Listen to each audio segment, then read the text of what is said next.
the Assange situation. So Julian Assange has been, I think they came to an extradition agreement. The federal government wins its legal bid to extradite Wikileaks founder Julian Assange, the latest round. They've been going back and forth for some time to extradite him from the UK. Remember, he spent 7 years living in the Ecuadorian embassy. Such a weird life. Just a weird existence. They had a 2-day hearing in October. A U.S. grand jury indicted Assange on 18 charges last year, 17 of which fall under the Espionage Act. Now, I will say, in full, just, so you understand my thinking, I'm always weirded out with the Espionage Act, because it is a never, ever, rarely, if ever used bit of law. And I want to give you both sides here. I have my thoughts on Assange. But with the Espionage Act, I want to remind you, under Obama-Biden, they were trying to go after journalists under the Espionage Act.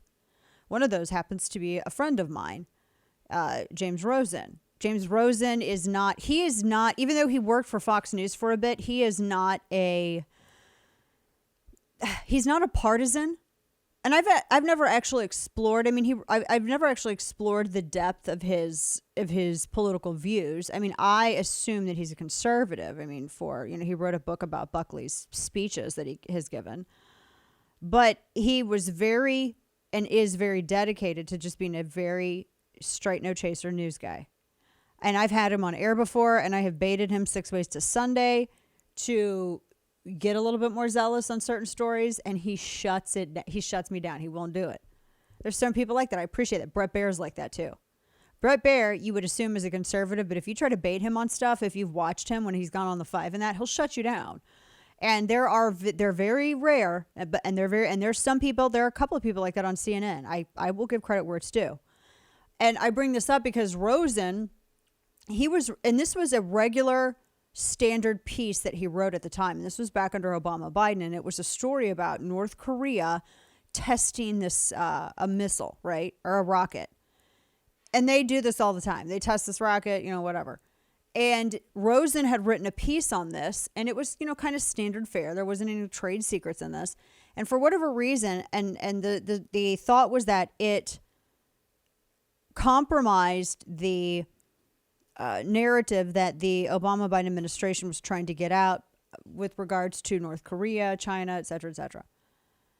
And they actually went after not just Rosen, but they went after some Associated Press reporters as well who wrote on a different issue.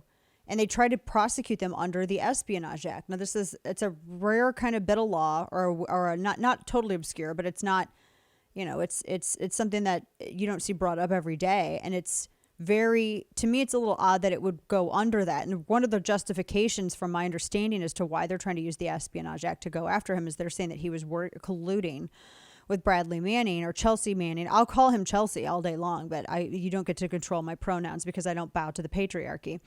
But Chelsea Manning, he had stolen this information and given it to Julian Assange, and Julian Assange had put it out, online. Now, apparently under the extradition agreement, because Assange's lawyers claim he faces up to 175 years in jail if convicted, they said that he would be sentenced to a U.S. Supermax prison. That was apparently one of the agreements, that he not be put in a Supermax prison, and a couple of other things. So it looks like he's going to be coming to the United States. Now, here's the thing. Because I have friends who are very, very staunch, like pro-Assange people, and I understand their points. And I even agree with some of them where it concerns the Espionage Act, because the charges that they have filed against him, citing this, draw no distinction between. I mean, when you look at some of the counts that they have, like disclosure of national defense information, that's a felony. Penalty, willingly communicating, delivering, transmitting, blah blah blah.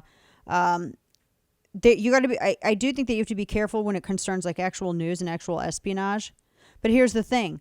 I think that how Assange, if I wanted to be very generous, my opinion is I think he was very reckless with how he posted all of this. And I'll remind you, I don't care what you think or what you thought about our soldiers being involved in overseas. I am very, very much, unless it's a last resort, against armed conflict. And when we are prevailed upon because we have exhausted every other diplomatic and, any kind of sanction or whatever means, then I want to burn everything to dust and then leave it lie. That being said, I don't care what someone's viewpoint is on engagement in a particular area. You do not compromise the safety of the people who are serving. And unfortunately, that's what happened with the way in which this material was released and that it was published.